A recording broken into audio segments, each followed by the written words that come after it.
national security needs. That's why House Republicans have focused on an all of the above, all-American energy strategy, and these bills are part of that. And with that, Mr. Chairman, I will yield back.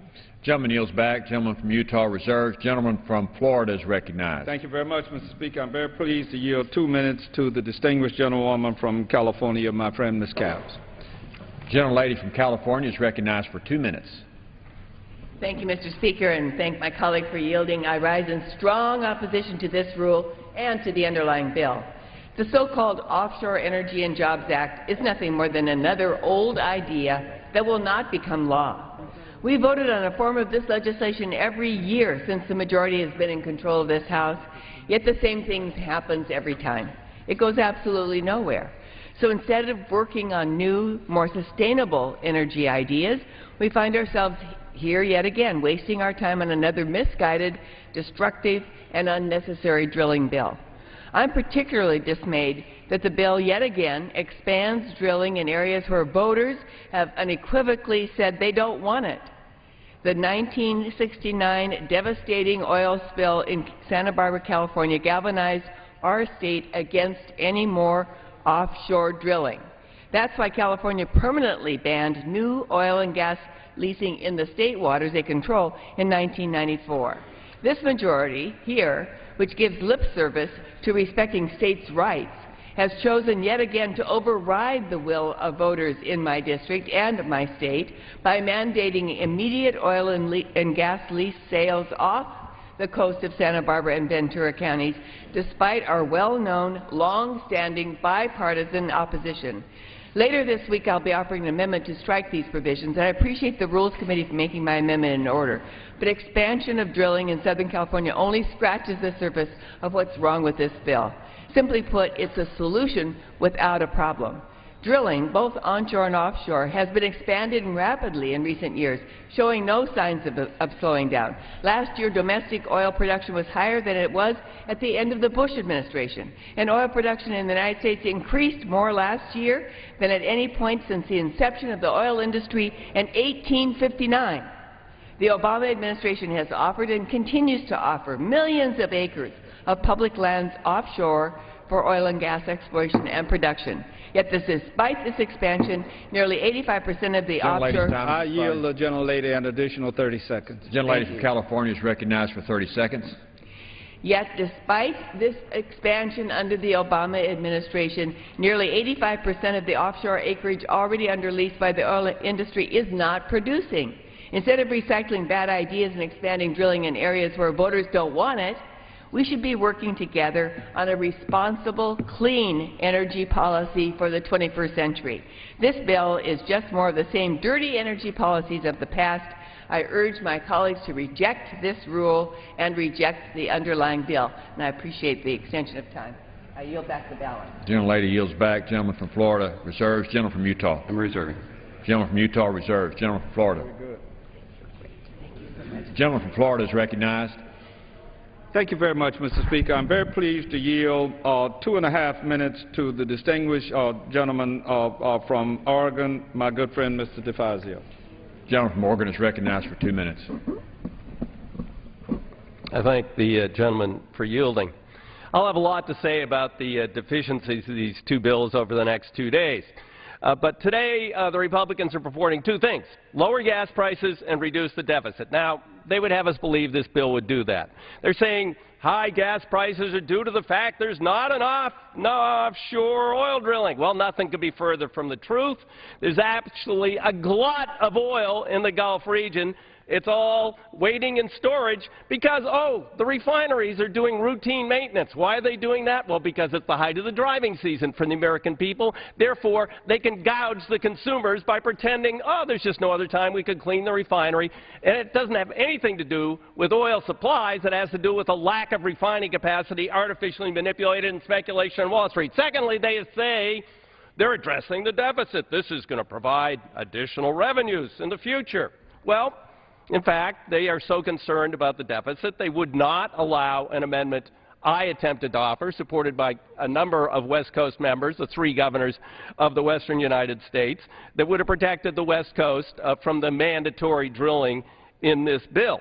They said that might preclude future revenue from future leases that might be let by a future president, and they said we might not get $1 billion 30 years in the future because of your amendment. However, there is an amendment by the gentleman from Louisiana, Representative Cassidy, who will mandate a diversion of $500 million a year of revenues flowing to the Treasury to the Gulf states for the next 30 years. Yes, we are going to forego or give up $15 billion of revenues to the Treasury, creating $15 billion more debt and deficit for the American people, but they waived the rules. That doesn't count. You know, this all kind of reminds me a little bit of George Orwell, the way the Republicans cynically manipulate the rules around here. As he said, all animals are equal, but some are more equal than others. So Republican amendments that create debt and deficit are exempt from the rules, and Democratic amendments to protect the West Coast, which does not want this mandatory oil drilling because it might forego some potential possible future revenues, are not made in order. This is not for real. This is not an honest process. Gentleman from Florida reserves. Gentleman from Utah is recognized. Thank you. It's wonderful to realize how the GAO and the OMB's facts are not inaccurate, and also how rules that were waived for this bill have been waived for the same reason in prior pieces of legislation. With that, I continue to reserve. Gentleman reserved. Gentleman from Florida. Thank you very much, Mr. Speaker. If we defeat the previous question, I will offer an amendment to this rule that will allow the House to hold a vote on the Student Loan Relief Act. If Congress doesn't act by July 1st, undergraduate students in this nation, all over this nation, will see a hike in their student loan interest rates. To discuss our proposal, I yield 2 minutes to my friend, the gentleman from California, Mr. Miller. The gentleman from California is recognized for 2 minutes. I extend my remarks. Without objection. Speaker, members of the House, I think the remarks from the gentleman from Florida that we would have an opportunity to vote on the student loan bill to make sure that we don't do what millions of American students and their families have asked us not to do, and that is they don't want us to double their debt. But in less than 100 hours, if we don't get the vote that Mr. Hastings is talking about, in less than 100 hours, millions of American college students may see their student debt increase because of the Republican obstructionism. It's unfortunate that it has come to this. This issue shouldn't be partisan. It's about doing the right thing on behalf of millions of students and their families all across the country. It's a simple choice. We can help students achieve an education, and one that they can afford, and the skills that they need to be successful. Or we can put more hurdles in their way and increase the already skyrocketing debt burden that students absorb as they graduate from college. After more than a year of ignoring this issue, a year ago we were in this position, and a year ago we voted to keep the student loan rate at 3.75%, and nothing has been done until recently, and then the Republicans came up with an idea that was really bad. It was worse than doubling the interest rates on July 1st. It was more expensive to the students than doubling the interest rates. It's not a smart solution. It's a terrible solution. It's terrible for students. It's terrible for their families. And after a year of ignoring this issue, the Republicans foisted this harmful idea onto the House floor. And when the Republican bill hit the floor, they refused to allow a vote on a rational plan like the Courtney bill that stops this doubling of the interest rates and allows this Congress to examine and develop a long-term solution as part of the Higher Education Reauthorization Act. But despite trumpeting their plan was the same as President Obama's, when the Democrats offered President Obama's actual plan, they blocked that vote too. So they won't keep the interest rates from doubling. They won't do a plan that they said is just like theirs. And on July 1st... An additional 1 minute. Gentleman from California is recognized for an additional 1 minute. And on July 1st, those interest rates are going to double on millions of students as they start this school year in August and September. The time for obstruction has passed, It's time to keep the rates low and to work on a long-term solution. It's time to stop asking college students and their families to bear an unfair burden of paying down the Bush deficits. The Democrats have chosen to stand with the students and families trying to access the American dream. We can do this. Millions of families and students have asked us, don't double their debt. And yet on July 1st, because of the Republican obstructionism, that's what's going to happen to these students. It's very unfortunate. It adds an additional $1,000 to the 4 years of college. We should not do that at this time in this economy for these students and families. I thank the gentleman for yielding. The gentleman's time has expired. The gentleman from Florida reserves. Gentleman from Utah. Let me reserve myself a minute here, if I could. The gentleman is recognized for a minute. Because I appreciate what has been said, even though it has very little to do with the bills that we'll be discussing this next couple of weeks. Especially as a former teacher, I understand significantly what it does with student loans and situations. I understand significantly how 3 years ago, now it's 5 years ago now, Congress passed legislation that cut out the FFEL program, which actually helped kids being able to afford their college workability, and consolidated all our efforts with a program, an idea from the 1980s that was a bad idea then and isn't a bad idea now. Unfortunately, this House has dealt with this issue. On May 23rd of this year, we passed a bill that solves this problem and sent it over to the Senate. For some reason, I feel uncomfortable, or at least tired of being held accountable for the Senate's inability to actually deal with legislation sent to them that solves problems and then have to take the responsibility back here. The House has dealt with this issue, and we did it in a responsible, reasonable way. The Senate has refused to.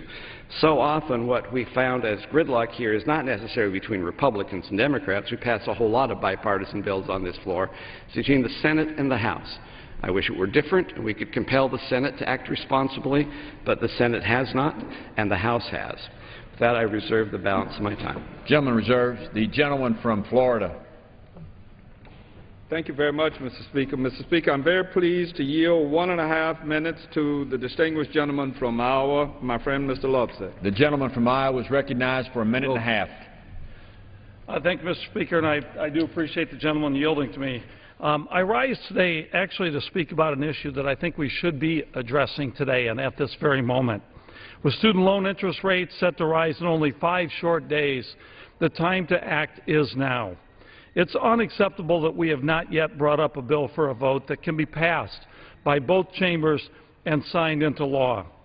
With tuition rising rapidly and far too many families and students struggling to make ends meet, middle-class families are finding it more and more difficult to pay for college. When I'm home each weekend in Iowa, I hear from countless students and parents who cannot understand why we can't seem to get this done. This should not be a partisan issue. We need to address student loan debt in the interests of our economy. We must prepare our students for the kind of good-paying middle-class jobs that will drive our economy forward.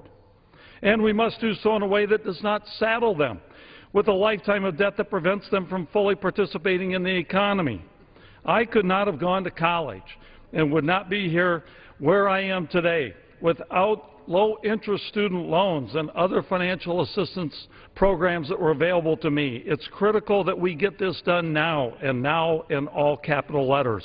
I am willing to stay here and work until we get this done. We cannot allow the House to recess and leave our students in the dust to face this rate hike, and I yield back. Gentleman from Iowa yields back. Gentleman from Florida reserves. Gentleman from Utah reserves. Gentleman from Florida is recognized. Mr. Speaker, I'm very pleased to yield 2 minutes to the distinguished gentleman from Connecticut, a friend of mine, Mr. Courtney. Gentleman from Connecticut is recognized for 2 minutes. Thank you, Mr. Speaker. Mr. Speaker, as the chart next to me clearly states, we are now 4 days and counting till, by law, the interest rate for the subsidized Stafford Student Loan Program will double from 3.4% to 6.8%. The real chart should probably be 3 days, because that's how many legislative days the House and the Senate are in session. And incredibly, we are debating issues which hardly have the same time sensitivity and which clearly are tone deaf to what American families all over the country are really concerned about. 7.5 million college students use the subsidized Stafford student loan program. They are going to see their rates double. The total gross cost in terms of added interest is about $4 billion. This at a time when student loan debt is $1.1 trillion, higher than credit card debt, higher than car loan debt. Incredibly, this deadline is just being completely ignored by the majority, despite the fact that millions of students are making life decisions as we speak right now as they begin to enroll for next fall's semester. The bill which the House majority passed on May 23rd is a bill which tied rates on a variable basis to Treasury notes, which, by the way, have been going up like crazy over the last 3 weeks. And which the Congressional Budget Office has now analyzed and told us will result in debt costs that will be worse than if Congress did nothing and allowed the rates to double to 6.8%. The solution is obvious. Extend the lower rate, 3.4%. My bill, H.R. 1595, which is the subject of the previous question, has 195 signatories for a discharge petition. The large group a substantial group of members in the House are ready and poised to move. It did get 51 votes in the Senate. It did actually move in the Senate, and the President has said he will sign it. If there is any path forward for those 7.5 million students, it's H.R. 1595. Let's do it. Let's act. Let's turn this countdown clock off. Let's help America's young students afford and pay for a critical need for their future higher education. I yield back the balance of my time. Gentleman yields back. Gentleman from Florida reserves. Gentleman from Utah reserves. Reserves. Gentleman from Florida. Mr. Speaker, I would urge my colleague from Utah that I have no further speakers and ask whether or not he has additional speakers. Gentleman from Utah. Other than brilliant verbiage from myself, you got it. Gentleman from Florida is recognized. Looking forward to the brilliant verbiage and carrying forth the remainder of my time. I yield myself for the remainder of our time, Mr. Speaker. The gentleman is recognized. Following on from the previous discussion, Mr. Speaker, I ask unanimous consent to insert the text of the amendment that has been discussed in the record, along with extraneous material, immediately prior to the vote on the previous question. Without objection. And I will urge my colleagues. For 8.5 minutes. Gentleman has 8.5 minutes. I will urge my colleagues to vote no and defeat the previous question.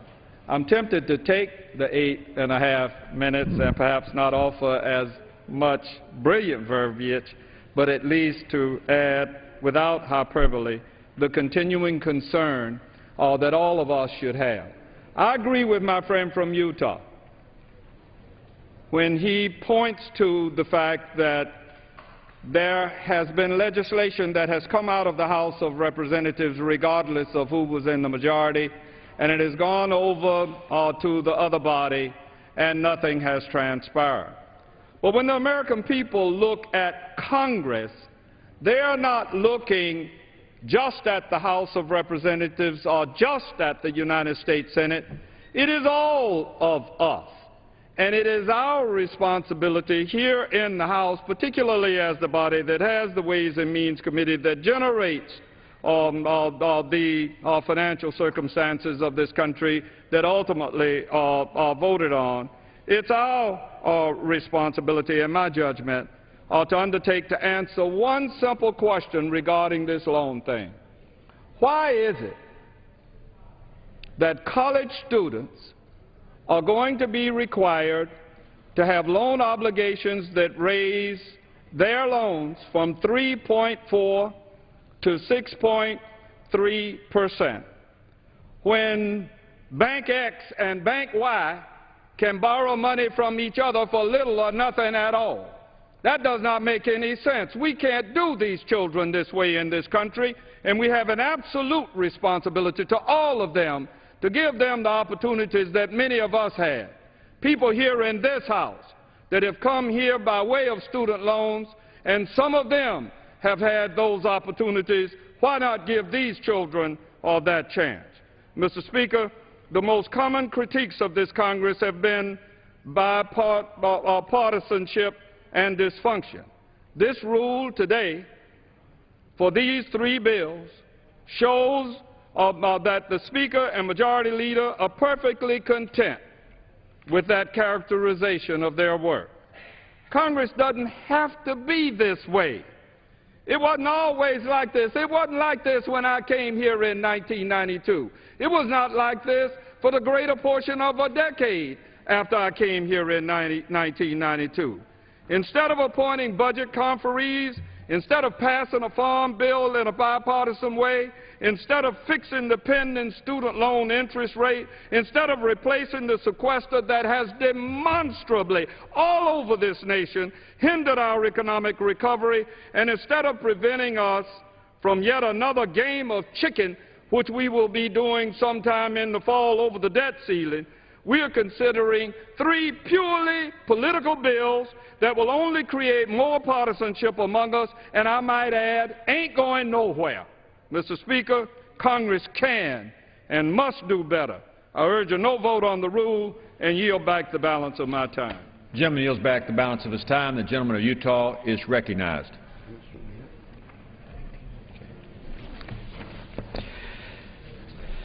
Thank you, Mr. Speaker. I appreciate the opportunity of being part of a debate that covered a smorgasbord of ideas. Let me just respond to several of those that have been presented in the last lead-up to the vote on this particular amendment. As I said before, I'm a teacher. I care greatly about education, and I am very frustrated, especially with the way Congress has handled the student loan provision. Several years ago, while the Democrats were in control, trying not to be too partisan, but they were in control, we changed the law that dealt with student loans to consolidate that authority within the federal government, and by doing so crushed private state partnership plans that were an excellent avenue for loans that students could use. They could get breaks depending on their repayment habits. It was a marvelous program, but it was stopped in an effort to try and consolidate everything here within Congress. Since that time, we have played silly games of brinksmanship that deal with what the rate should be and what the rate might be. We have a bill that this body passed on May 23rd in plenty of time to distinguish this issue, plenty of time for the Senate to debate it, amend it, send it back to us, appoint the conference, go through regular process if the Senate wished to do that. And instead, the result is the Senate has basically turned their back on the issue and said, We'll let it go over the cliff one more time. You see, it shouldn't have been that way. If we had not changed the policy back when we passed a bill in the previous leadership of this House, we wouldn't have had this problem in the first place. And what this House tried to do is say, this is a silly approach going in the future. Let's come up with a policy towards student loans if we have to consolidate them, if the federal government has to have their control and grasp over the entire thing, and do it in a way that provides some kind of flexibility and some kind of rationalization so it can ebb and flow in the future as the market requires it to do. We passed a bill not just that allowed them not to double, but we passed a bill here on this floor which solved the problem. The fact that the Senate does not wish to solve the problem is something that I find sad. But we solved the problem, and we did it in a timely fashion. And the great speeches that I heard today, and they were very good, their verbiage was better than mine, should be given over in the Senate where it can do some good. I also want to talk about a couple of other issues that I've heard, that these particular bills in this rule would violate states' rights agreement, even though the issue at hand is only those waters and coastal waters that are part of the Federal Reserve, does not talk about state waters whatsoever. We talked about in 1613 a poison pill being inserted into that provision that exempts Dodd-Frank.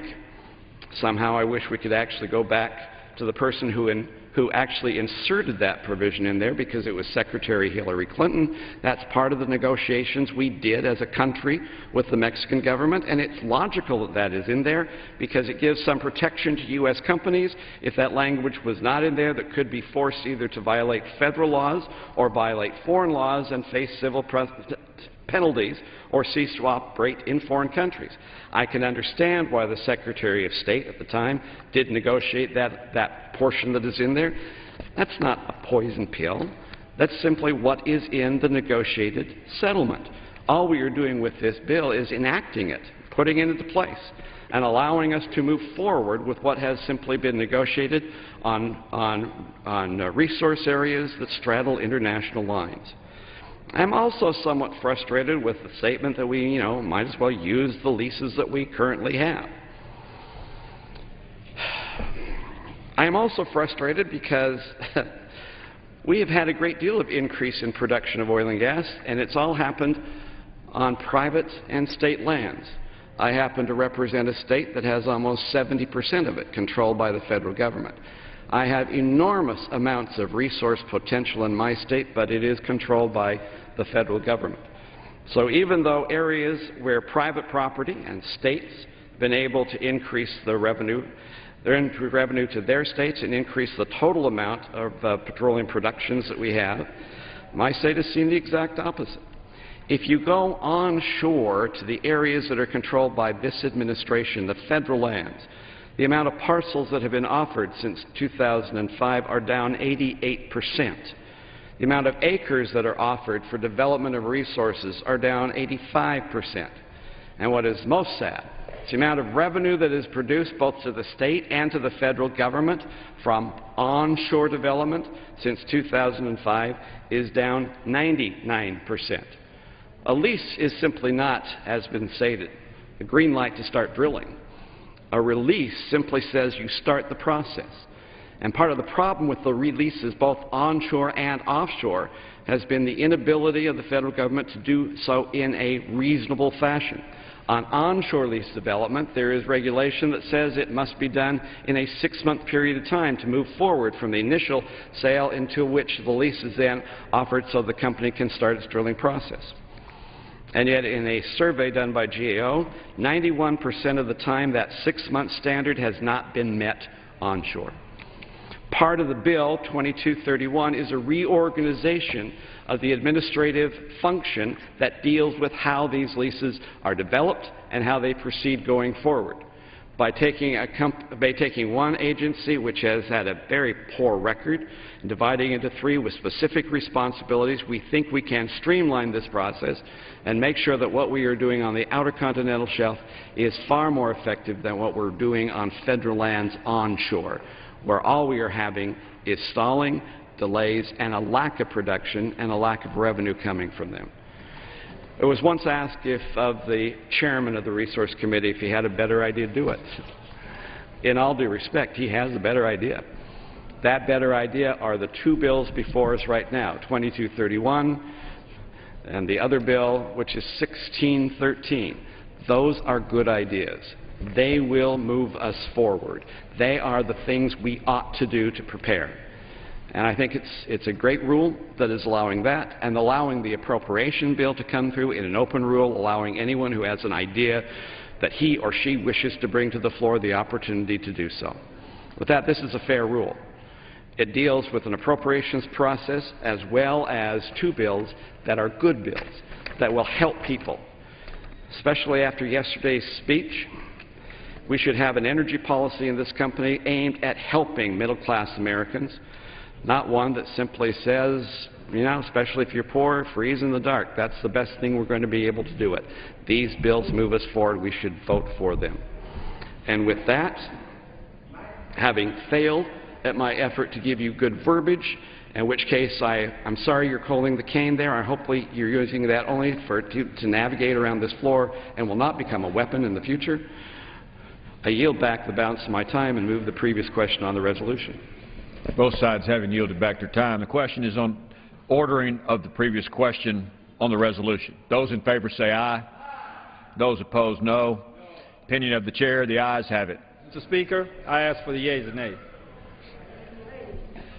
The yeas and nays are requested. Those favoring a vote on the yeas and nays will rise. A sufficient number having risen, the yeas and nays are ordered. Members will record their votes by electronic device. Pursuant to Clause 9 of Rule 20, the Chair will reduce to 5 minutes the minimum time for any electronic vote on the question of adoption of the resolution. This is a 15-minute vote.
The House wraps up debate on a rule that covers two bills, one dealing with agriculture spending and also with offshore drilling. This is the previous question. Democrats urging their members to vote no so that they can amend the rule and consider a solution to the student loan interest rate, which is set to rise at the end of the month if it's not acted upon. 15-minute vote. The rule vote will follow this. On the offshore drilling bill, the administration has released its statement of administration policy, saying that they strongly oppose H.R. 2231. The bill would undermine the targeted, science-based, and regionally tailored offshore development strategy that the American people and the states have helped develop. That's from the White House just a short while ago on the offshore drilling bill. So two votes here, the previous question vote, a vote on the rule next. And during this vote, we're going to bring you some of the reaction from plaintiffs, from attorneys, from the cases today at the Supreme Court. The decisions came down in two cases dealing with same-sex marriage. We'll show you as much as we can as this vote continues.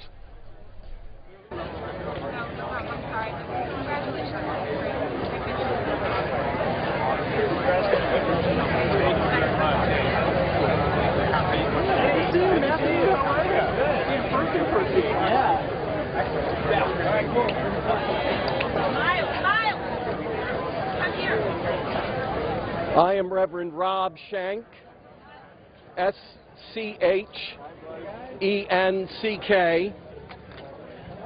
amicus curiae in the both cases regarding same-sex marriage. I've just come from the courtroom where the opinions have been filed in both cases. I will make statements on behalf of the Evangelical Church Alliance, which represents thousands of evangelical clergy from around the country, as well as 350 military chaplains. As you've already heard, the court has struck down the Defense of Marriage Act as unconstitutional and has found no standing on the part of the advocates of Proposition 8 in California. I'll be addressing both of those outcomes on behalf of the Evangelical Church Alliance, churches like ours, as well as traditional Christians who advocate for marriage as between a man and a woman. No matter how any of us feel about the outcomes in these cases, one thing is true. The Supreme Court has no authority when it comes to the nature of marriage. That authority belongs to the Creator, whom our founders declared is the source of all our rights. The public conversation over marriage continues, and that is a good thing. When it comes to the Defense of Marriage Act, there are a myriad of perspectives among evangelicals and other Christians of traditional faith, but some believe it is best to get the federal government out of as many areas as possible, including marriage. So there are those of us who are disappointed with the court's action on DOMA, while others say, yay, another tooth. While others of us say, yay, another tooth has been extracted from the federal monster. On Proposition 8, the question of whether the people will get to decide for themselves how marriage will be practiced in their states appears to await another day. And that's a good question to pursue. We're disappointed in the short-term results and the short-term questions that remain unsettled, but the public conversation continues, and that's a good thing. One thing true about today's court's decisions on marriage: they do not change the biblical or timeless truth of the nature of marriage as between a man and a woman. But just as importantly, for Christians of traditional faith, like evangelicals for whom I speak, today's decisions are an invitation to look at the reality of same-sex couples and families differently, through the lens of God's love, to seek and to minister with grace and mercy to all people. The gospel is open to all, regardless of their sexual orientation or the configuration of their families. This is a challenge that our folks need to meet, and in prayer and with God's wisdom, I know we'll meet it. I'll be making extended remarks and leading a brief prayer service from the podium just over to my right, following the other comments at these microphones. Thank you. Father Paul Shank, Catholics United for Life. I concur with my brother's statements.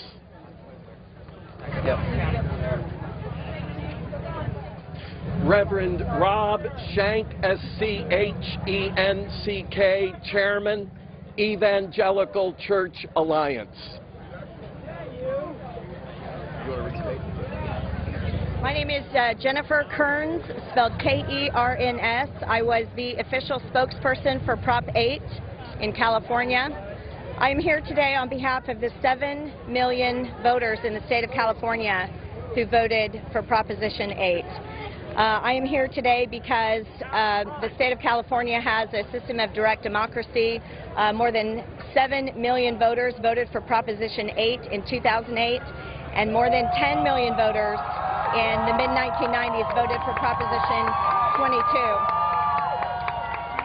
While I have been quiet for the last 5 years for this proposition to take its course in our legal system, I'm here today on behalf of the 7 million voters in the state of California to express our disappointment. We believe that every vote should count. Thank you. Yes, Jennifer Kearns, K-E-R-N-S.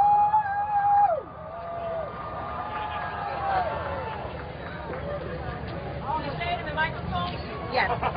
Again, my name is Jennifer Kearns, K-E-R-N-S, and I was the spokesperson for Prop 8. And I'll be over here if you need any additional comments. Congressman Tim Hulskamp from the state of Kansas issued some comments about this issue. In the decision today, the Supreme Court has offered two very contradictory rulings. On one hand, they claim to make a decision, said the states have a right to decide the definition of marriage. In their second decision, they said the states' voters do not have the right to decide. And the dissent on the first decision was very clear. This court has taken upon itself the attempt, a radical attempt to redefine marriage. And I think what gets lost in this judicial attempt to short-circuit the democratic process is the needs of our children. With this decision, the courts have allowed the desires of adults to trump the needs of children. Every child deserves a mommy and a daddy, and with this decision, they undercut the needs of our children.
Step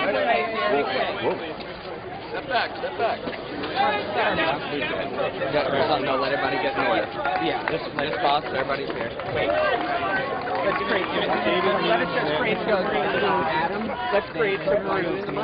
Okay. Hold on, guys. We need some space here. We're just going to create some room. Hold on one second. Let's create some room. Can we go back? Come on, guys. Come up here. We're going to create some room. We're going to clear it out. Hold on. Can get on that side. Come on, David. Good morning. I'm Adam Umhafer. I'm the executive director of the American Foundation for Equal Rights. It's my great privilege to be here this morning with the plaintiffs' legal team and founding board members of the American Foundation for Equal Rights. Speaking first will be David Boies. I'm sorry. You're putting it through. This is a great day for America. 10 years ago today, the United States Supreme Court in Lawrence against Texas took the first important step to guaranteeing that all Americans, regardless of sexual orientation, were equal citizens under the law. Today, the United States Supreme Court, in two important decisions, brings us that much closer to true equality. In the decision striking as unconstitutional the so-called DOMA, or defensive marriage case, the United States Supreme Court held that there was no purpose for depriving gay and lesbian couples of the right to marry the person they love. There was no legitimate justification for that. As Justice Scalia noted, that holding, that principle, guarantees the right of every individual in every state to marriage equality. In the California case, the Supreme Court held that the proponents of Proposition 8 did not have standing. What that means is that in that case, the Supreme Court could not reach the merits. But everything that the Supreme Court said in the defensive marriage opinion, where they did reach the merits, demonstrates that when that case finally does come to the United States Supreme Court on the merits, marriage equality will be the law throughout this land. Our plaintiffs now get to go back to California and, together with every other citizen of California, marry the person they love.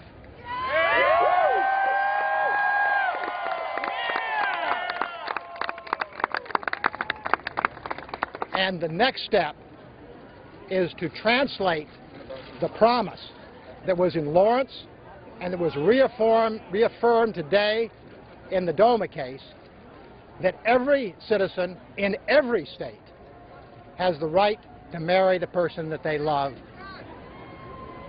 The Supreme Court's decision on standing is important for another reason. When we started out in this case, we said we were going to prove three things. We were going to prove that marriage was a fundamental right, and the other side accepted that. We said, second, we were going to prove that depriving gay and lesbian citizens of the right to marry the person they love seriously harmed them and seriously harmed the children that they were raising. And even the opponents agreed with that. And third, we said we were going to prove that allowing everyone to marry the person that they loved, regardless of sexual orientation, did not, could not harm anyone. And not only did the proponents on cross-examination have to accept that, but today the United States Supreme Court said as much, because they said the proponents have no concrete injury. They cannot point to anything that harms them, because these two loving couples and couples like them throughout California are now going to be able to get married. And so this is a wonderful day for our plaintiffs. It's a wonderful day for everyone around this country, and in California in particular, that wants to be able to marry the person that they love.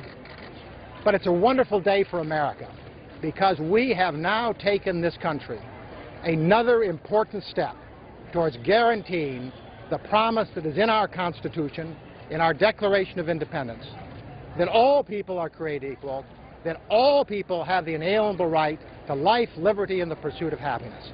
So this is a great day. We thank the Supreme Court. We thank all of you. And perhaps most important, we thank all of the people who have devoted so much to this battle over so many decades. People who did it at a time when it was not as easy as it was for Ted Olson and myself to go into court. The only thing I regret today is that my friend and colleague Ted Olson can't be here. He has been a leader in this battle for the last 4 years. He is unfortunately today in another court, in another part of the country, arguing another case. But his spirit is here, and he will be with me tonight, and we will celebrate, because this is a victory not just for us, not just for the plaintiffs, not even just for the people who have worked for this so many decades, but for all Americans. Thank you. We'll now have comments from Chris Perry and Sandy Steer, plaintiffs in the case. Today is a great day for American children and families.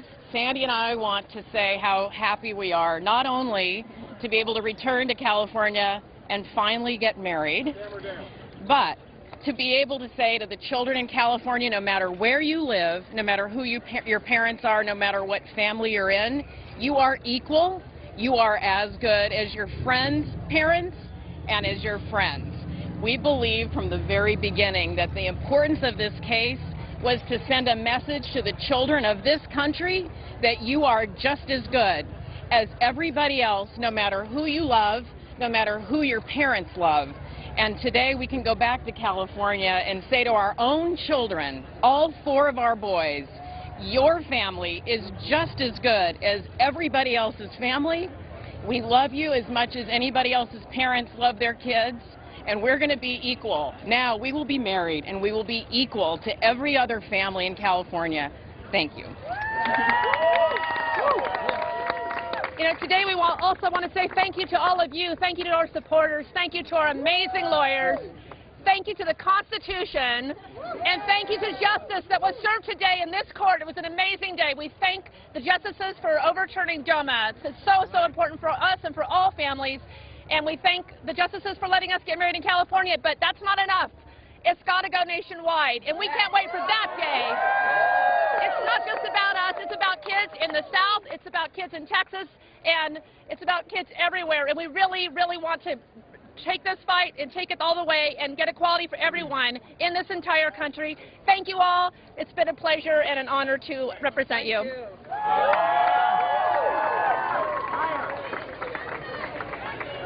We'll now hear from Jeff Cirillo and Paul Katami, also plaintiffs in the case. Wow. I don't need these. Our desire to do something and get involved in this case, to be plaintiffs, was very important to us. Perry changed the conversation. It altered the game. It created a groundswell of momentum and passion that brought us here to the Supreme Court today. Today, the court said that I am more equal, that we are more equal. Our love is just like our parents and our grandparents, and that any children that we may have in the future will be more secure. I look forward to growing old with the man I love. Our desire to marry has only deepened the last 4 years, as has our love and commitment to one another. We look forward to using the words married and husband, because those words do matter. They are important. I said it in my testimony in court. If they weren't important, we wouldn't be standing here today. I'd like to give special thanks to Ted and David and the entire legal team, but Ted and David specifically, because their passion for equality is only trumped by the size of their heart. I'd like to thank Chris and Sandy for taking this ride with us, to Chad Griffin for his amazing strategic vision, to Adam Umhafer and the entire team at the American Foundation for Equal Rights, and for the support that we have received from countless people that we don't even know, but who will benefit just as profoundly from this ruling today. Thank you very much. Today's a great day to be an American. I'm not sure I can add anything after those three great statements, four, including our amazing lawyer. You know, today is a great day. We entered this building and we always see those words, equal justice under the law. And today, we're closer to that equality. We're lucky, and we know that the fight continues across this country. We cannot forget our LGBT brothers and sisters that are in states that still discriminate against them, and we will not allow it. We will continue the fight until all of us are equal. You know, Prop 8 did one thing. It really helped us turn anger into action. It led to the foundation, the American Foundation for Equal Rights. It led to this case and to today's victory as well. And we stand on the shoulders of so many people that came before us, people that risked their lives to stand up and be who they are. They gave us the legs to stand up on today. They gave us the momentum to run with and the voice to speak loudly and say proudly that we are gay, we are American, and we will not be treated like second-class citizens. So, although we celebrate today, we work to make sure that everyone like Jeff and I and Kristen stated, we just want to get married because it's the natural next step in our relationship. We want to join the institution of marriage not to take anything away, but to strengthen it and to live up to its ideals. So today is a good day. It's the day I finally get to look at the man that I love and finally say, will you please marry me?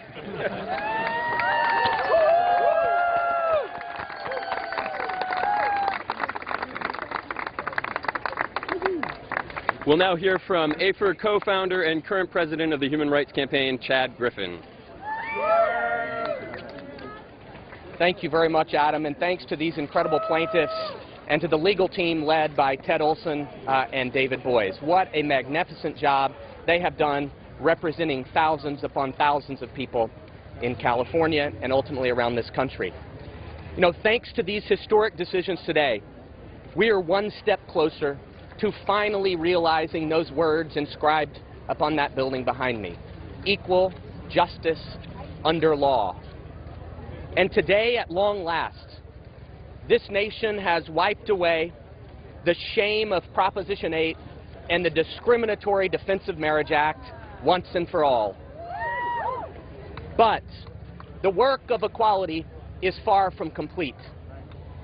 And at this moment of celebration, we've got to rise to this historic occasion with an urgent new commitment, a commitment to the gay and lesbian Americans in the 37 states without marriage equality who didn't feel the reach of justice by today's decisions. It took less than 5 years to strike down Proposition 8 and to restore marriage equality to the most populous state in this land. So today, let's set a new goal.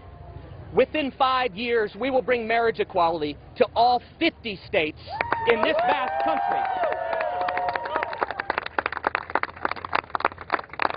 The lesson of the Perry case and these incredible plaintiffs is that we cannot wait for justice. Because they fought tirelessly every single day, today American values have prevailed.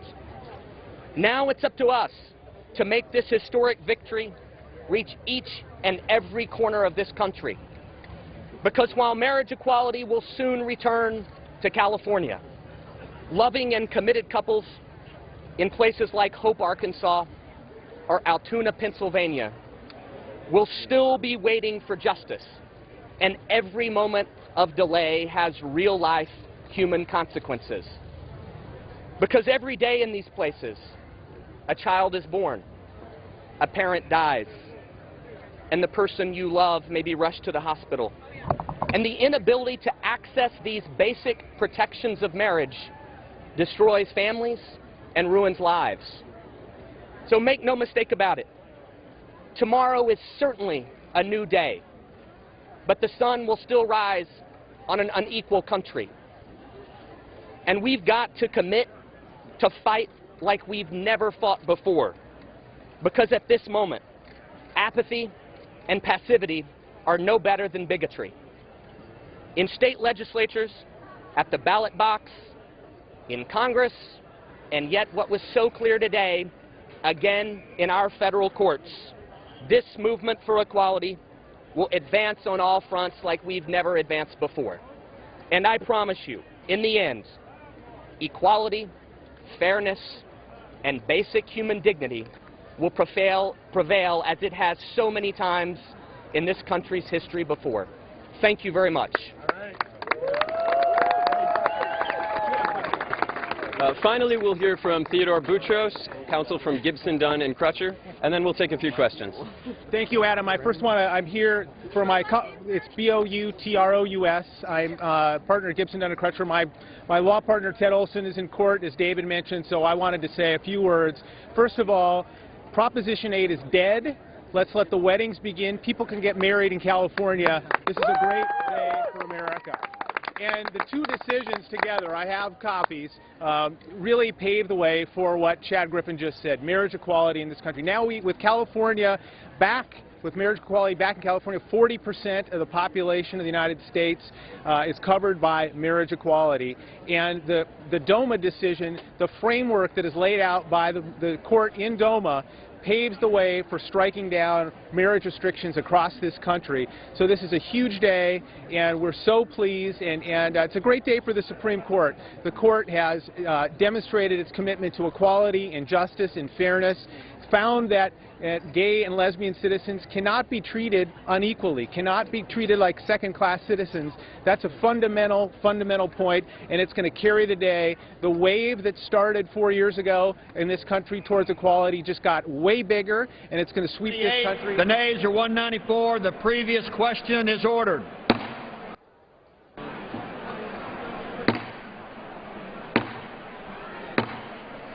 The House will come to order.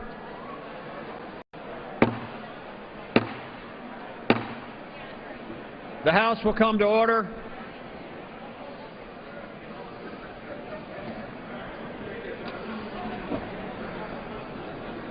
The House will come to order.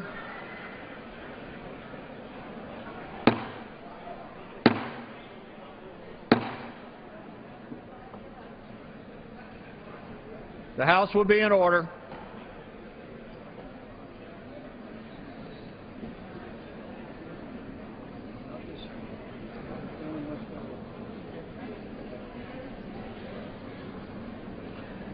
The House will be in order.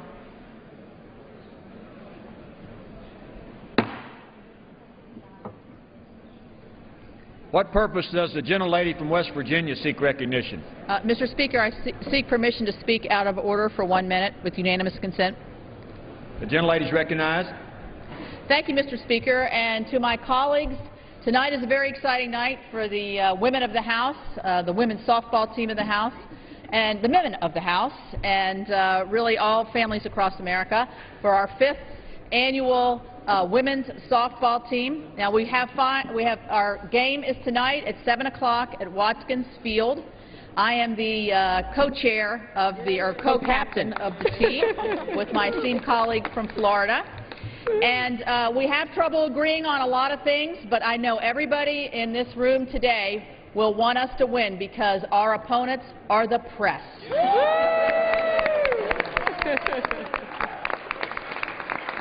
So I want to just briefly say thank you to everybody who's been involved with this. We've had a lot of great coaches. We've got a lot of outside help. We've had a lot of fun getting to know each other again and even better. Will come to order. And I'd like to yield time to my co-captain who hatched this idea and have her talk a little bit about why we're doing this. Thank you very much to my co-captain, the gentlelady from West Virginia, and to all of our sisters on the Congressional Women's Softball Team. The gentlelady from